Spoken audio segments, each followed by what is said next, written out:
అందరికీ నమస్కారం. నేను Geetanjali. Welcome to Suman TV. ప్రస్తుతం మనమున్నాము శ్రీ శ్రీ శ్రీ ఆనంద శివకామేశ్వరి సన్నిధానంలో. మనతో పాటు ఉన్నారు మాతాజీ శ్రీ శ్రీ శివకామేశ్వరి ఆనందమయ్య అమ్మ. మాతాజీతో మాట్లాడతాం. అమ్మ నమస్కారం. శ్రీమాత్రే నమః. అమ్మ, ముక్కోటి ఏకాదశి డిసెంబర్ 30వ తారీఖున. అవును. మరి ఏమిటి విశేషం? అలాగే అందరికీ తెలిసిందే, ఖచ్చితంగా అసలు వైష్ణవ ఆలయాలు అయితే కళకళలాడిపోతూ ఉంటాయి. ఎప్పుడెప్పుడు వెళ్ళి దర్శనం చేసుకుందామా ఆ రోజని చాలా కుతూహలంగా ఉంటారు. ఏకాదశి ఎలాగో కాబట్టి ఏకాదశి వ్రతాలు ఉపవాసాలు చేసేవాళ్ళు ఉంటారు. కానీ ఆ రోజున అసలు ఏం చేయాలి, ఎటువంటి నియమాలు పాటించాలి, ఎలా పూజ చేసుకోవాలో మీ మాటల్లో. యాదేవి సర్వభూతేషు విష్ణుమాయేతి శబ్దిత. నమస్తశ్యై నమస్తశ్యై నమస్తశ్యై నమో నమః. సుమన్ టీవీ వీక్షిస్తున్న ప్రేక్షకులందరికీ కూడా శ్రీమాత్రే నమః. వైకుంఠ ఏకాదశి లేదా ముక్కోటి ఏకాదశి అని కూడా పిలుస్తూ ఉంటారు. విష్ణుమూర్తి 300 కోట్ల మంది దేవతలతో భూలోకానికి వచ్చి ప్రజలందరినీ ఆశీర్వదిస్తూ ఉంటారు. దర్శనమిచ్చే రోజు కాబట్టే దీన్ని ముక్కోటి ఏకాదశి అంటారు. అలాగే ఈ రోజుకి ప్రత్యేకత ఏంటి అంటే హాలాహలము అమృతము ఈ రోజే పుట్టాయని కూడా చెప్తూ ఉంటారు. శివుడు ఆ హలాహలాన్ని సేవించింది కూడా ఇదే రోజుని కూడా చెప్తూ ఉంటారు. ప్రత్యేకించి అమ్మ ఏకాదశి ఉపవాసాలు ఏ ఏకాదశి చేయకపోయినా కూడా ఈ ముక్కోటి ఏకాదశి వ్రతం కనుక చేస్తే అన్ని ఏకాదశులు చేసినటువంటి ఫలితం వస్తుంది. ఎందుకంటే అసలు ఉపవాసం అంటే ఏంటి? ఉపవాసము అంటే దగ్గరగా నివసించడం, అన్నం మానేయడం కాదు కదా. మితంగా ఆహారం తీసుకుంటూ భగవంతుడికి దగ్గరగా ఉండడం ఉపవాసం.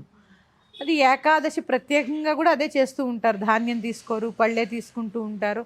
ప్రత్యేకంగా ఈ ఏకాదశి నాడైతే తులసి తీర్థం ఒకటే తీసుకుంటారు, ఇంకేం తీసుకోరు. ఇలా వ్రతం చేయడం వల్ల, అలా నేను చేయమని అందరికీ చెప్పరు, ఎందుకంటే అందరికి షుగర్లు ఉన్నాయి. ఇప్పుడు నేను చెప్పాను అలా చేశారనుకోండి ప్రమాదం. మీ శరీరం నిలబడినంత వరకు ఆహారం తీసుకుని మితంగా ఆహారం తీసుకుంటూ ఏదో ఒక భగవన్నామం చేసుకుంటూ ఉండడం వల్ల తరిస్తాం. ఉపవాసాలు అవి ఎందుకంటే అమ్మ అంతర్ముఖ సమారాధ్య బహిర్ముఖ సుదుర్లభ. భగవంతుడు అంతర్ముఖుడై ఉన్నాడని చెప్పడానికే ఉపవాసాలు వచ్చింది. అందుకని భగవంతుడికి దగ్గరగా ఉండడం అంటే కదలకుండా పూజ గదిలో కూర్చోమని కాదు. సర్వాంతర్యామి అయినటువంటి భగవంతుణ్ణి నువ్వు ఆఫీస్కి వెళ్ళు, బస్సు ఎక్కు, ఎక్కడికి వెళ్ళు, ఏ పని చేసుకో, కానీ ఆయన అన్ని చోట్ల గుర్తించు, ఆయనతోనే ఉండు అని చెప్పేదే ఉపవాసం. మనం అసలు ఈ ఉపవాసాన్ని వేరే రకంగా తీసుకెళ్ళిపోతున్నాం, ఆహారానికి ముడిపెట్టేస్తున్నాం. ఉపవాసాన్ని భగవంతుడికి ముడిపెట్టాలి, భగవంతుడికి దగ్గరగా ఉండండి. ఇక ఏం చేయాలి అని అడిగారు, ఇదే చేయాలి. భగవంతుడికి దగ్గరగా ఉండాలి. విష్ణు సహస్రనామం చదవగలిగిన వాళ్ళు చక్కగా చదువుకోండి, లేనివారు వినండి, దేవాలయ దర్శనం చేసుకోండి. అలాగే చాలా కొన్ని ఇప్పుడు కేరళ అనంత పద్మనాభస్వామి గుళ్ళో అయితే 21 రోజులు ఉత్సవం జరుగుతుందమ్మా. ఇప్పుడు విశేషంగా చేస్తారు. ఆయన ఉండడమే శయనంగా ఉంటాడు కదా, ఆయన ఇప్పుడు మేల్కొంటాడు కదా స్వామి. అందుకని చాలా పుణ్యకాలం. ఉత్తరాయణం అంటేనే పుణ్యకాలం కదా. అలాంటి ఉత్తర ద్వార దర్శనం చేసుకోవడం అనేది చాలా పుణ్యము. ప్రత్యేకించి ఇవన్నీ అందరూ చెప్తూ ఉంటారు. నేను చెప్పాలనుకుంటున్నది వేళం వెర్రిగా వెళ్ళిపోయి ప్రమాదాలు కొని తెచ్చుకోవద్దు. చూడండి ఎంత, ఇప్పుడు వైకుంఠ ఏకాదశి రోజున వెళితేనే విష్ణుమూర్తి వెంకటేశ్వర స్వామి కనిపిస్తాడా? ఇంకెప్పుడు కనిపించడా? ఎప్పుడైనా ఆయన పేరు వెంకటేశ్వరుడే, ఎప్పుడైనా గోవిందుడే. అంతే కదా. గోవిందుడు అందరివాడు అయినప్పుడు ఈ సమయంలో నేను ఒక విషయం తెలియజేయాలనుకుంటున్నానమ్మా.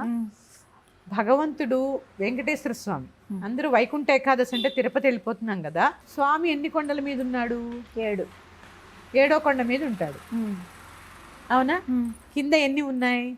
7వ కొండ తీసేస్తే కింద ఎన్ని ఉన్నాయి? మనలో సూక్ష్మ శరీరంలో ఎన్ని చక్రాలు ఉంటాయి? 6.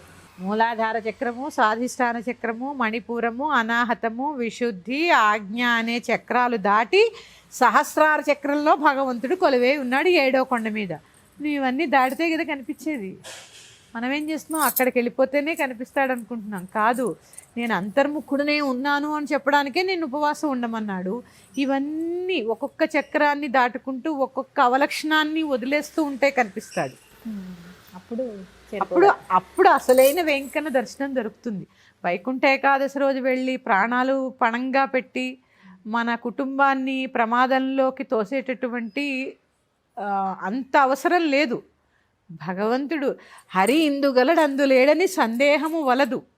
కాబట్టే ప్రహ్లాదుడికి హిరణ్యకశిపుడు అక్కడ చూడవయ్యా నాన్నగారు ఆ స్తంభంలో ఉన్నాడంటే కొట్టగానే కనపడ్డాడు.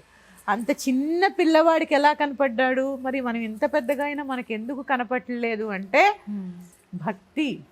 ఆ చిన్న వయసులో ఆ పిల్లవాడిది భక్తి. ఇప్పుడు అంటే ఇది వేరే విధంగా నేను చెప్పట్లేదు, మీ మనోభావాలు దెబ్బతీయడానికి చెప్పట్లేదమ్మా. ఆధ్యాత్మికత అంటే 50 దాటిన తర్వాత అయితే ప్రహ్లాదుడికి అప్పుడే ఎందుకు విష్ణుమూర్తి దర్శనమైంది? శంకర భగవత్పాదులు 8 సంవత్సరాలకే ఎందుకు సన్యాసాశ్రమ దీక్ష తీసుకుని 32 సంవత్సరాల దాకా ధర్మ పోరాటం చేశారు? రామానుజాచార్యుడు వీళ్ళందరూ ఎంత పిన్న వయస్కులు. వివేకానందుడు. అంటే ఆధ్యాత్మికతకి వయసుతో సంబంధం లేదు. అంటే ఇక్కడ భక్తి ప్రధానం. ఈ భక్తి స్థానంలో మనం భయాన్ని నింపేస్తూ ఉన్నాం. నింపేసి ఏం చేస్తాము? 1 సంవత్సరం వెళతాం, 2 సంవత్సరాలు వెళ్తాం వైకుంఠ ఏకాదశికి, 3వ సంవత్సరం వెళ్తాం, 4వ సంవత్సరానికి అదొక సెంటిమెంట్ అయిపోతుంది. అవును, ఫలానా తారీఖున ఫలానా సమయంలో కొంతమంది సమయాలు గడియలు విగడియల్లో 6 గంటల 1 నిమిషాలకి ఆ తిరుపతి వెంకన్న ముందు ఉండాలి అంటే ఉండాలంతే. ఏంటిది? ఏంటి ఇందులో భక్తి ఎక్కడుంది? సెంటిమెంట్. నువ్వు భక్తి అనే దాంట్లో ఏం చేస్తున్నాం మనం? సెంటిమెంట్ని జోడిస్తున్నాం, కలిపేసేసరికి ఏమవుతున్నాయి? కొత్త వాళ్ళకి చూసే అవకాశం వస్తుందా అమ్మా? లేదు. మళ్ళీ వాళ్ళే వెళ్ళడం, మళ్ళీ వెళ్ళిన వాళ్ళే వెళుతూ ఉంటే కొత్త వాళ్ళకి అవకాశం ఎక్కడుంటుందండి? నిజంగా చెప్తున్నాను, అక్కడ దాకా స్వామివారిని చూడాలని చెప్పి ఎంత ఆర్తితో వెళతామో 1 సెకండ్ కూడా చూసే సమయం లేక ఎంత బాధతో నిండిన హృదయంతో బయటకు వస్తున్నాం మనం. ఆలోచించండి ఒకసారి. ప్రశాంతంగా దర్శనం అవుతుంది. ఉత్తప్పుడే అలా ఉంటే మరి ఈ వైకుంఠ ఏకాదశి నాడు పాపం ఎంతమంది అమ్మ పోయిన సంవత్సరం ఎంత ప్రమాదాలు జరుగుతున్నాయి ఇక్కడ. అందుకని ఇంటి దగ్గర వెంకన్న గుడి ఉంటే చక్కగా దర్శనం చేసుకోండి. ప్రత్యేకించి అక్కడ ప్రాణాలని కూడా పణంగా పెట్టి రిస్క్ చేసి అంత ఆలయ సిబ్బందికి కూడా ఎంత ఇబ్బంది అమ్మా. ఎంతమందినని ఏమన్నా అంటే వాళ్ళని తిడతారు. ఎంతమందినని వాళ్ళు చూడగలరు? ఎంతమందినని కాపలా కాయగలరు? వాళ్ళైనా ఎంతమందినని చేత్తో ఆపగలరు? దానికైనా ఒక లిమిట్ ఉంటుంది కదా. అందుకని మనకి మనమే చక్కగా ఇంటి దగ్గర దేవాలయాలు దర్శించుకోండి. ఉపవాసం అంటే భగవంతుడికి దగ్గరగా ఉండండి. ఆ ఒక్కరోజు మీతో మీరు అంతర్ముఖులే ఒక నామం చేసుకోండి. ఇది అసలైన వైకుంఠ ఏకాదశి.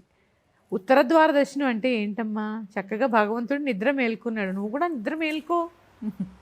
అక్కర్లేని సెంటిమెంట్లతో నిద్రపోతున్నావు. నిద్ర మేల్కొని అప్పుడు కనుక మనం ఆ వెంకన్నని మనసులో దర్శనం చేసుకోగలిగితే అదే అసలైనటువంటి వైకుంఠ ఏకాదశి.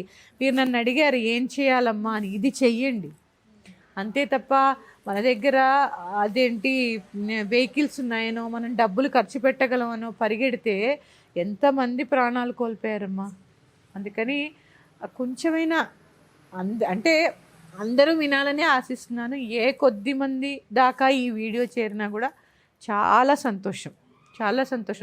ఎంతమంది పిల్లలు తండ్రి లేని వాళ్ళు అయ్యారు, ఎంతమంది పిల్లలు తల్లి లేని వాళ్ళు అయ్యారు, తల్లిదండ్రుల్ని పోగొట్టుకుని అనాథలైన పిల్లలు ఎంతమంది ఉన్నారు. అందుకని ఇంత తొక్కిసలాట జరుగుతూ ఉంటే అసలు దర్శనం చేసుకుని కూడా మనకి బాధాకరమైనటువంటి ఆ యొక్క వాతావరణాన్ని చూసి ఏం ప్రశాంతత ఉంటుంది. అందుకని తక్కువగా చక్కగా మీ కాలనీలో ప్రతి కాలనీలో వెంకటేశ్వర స్వామి ఉంటాడు. దర్శనం చేసుకోండి, అంతర్ముఖులై ఉండండి, ఉపవాసం ఆహారం మితంగా తీసుకోండి, భగవంతుడికి దగ్గరగా నివసించండి, వాగ్వాదాలు మానేయండి. ఆ ఒక్కరోజు ఒకళ్ళనొకళ్ళు తిట్టుకోవడం, కోపం, ఈ ఒక్కరోజు ఉపవాసంలో అవి కూడా భాగం. ఎందుకు ఆహారం తక్కువ తీసుకోమంటారు తెలుసా అమ్మ? రజోభూయిష్టమైన ఆహారం తింటే రజోగుణం తమో గుణాలు పెరిగిపోతూ ఉంటాయి. కోపం, ఆగ్రహం, కక్ష ఆ ఒక్కరోజైనా కనీసం ఉంటే చక్కగా సాత్వికమైన గుణంతో భగవంతుడిని ఆరాధించండి. మీ ఇంట్లో మీరు పూజ చేసుకున్న తర్వాత అన్నిటికన్నా ముఖ్యం ఆత్మ రాముడు అని ఎందుకంటాం? చూడండి, ఆకలేస్తే ఆత్మారాముడు శాంతించారా అంటారు. అంటే నీ లోపల రాముడు ఉన్నాడనేగా అర్థం, నీ లోపల భగవంతుడు ఉన్నాడనేగా అర్థం.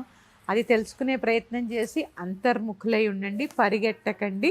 మరి యొక్క విశేషమైన అంశంతో మీ ముందుకు వస్తాను. శ్రీమాత్రే నమః. స్వస్తి. శ్రీమాత్రే నమః.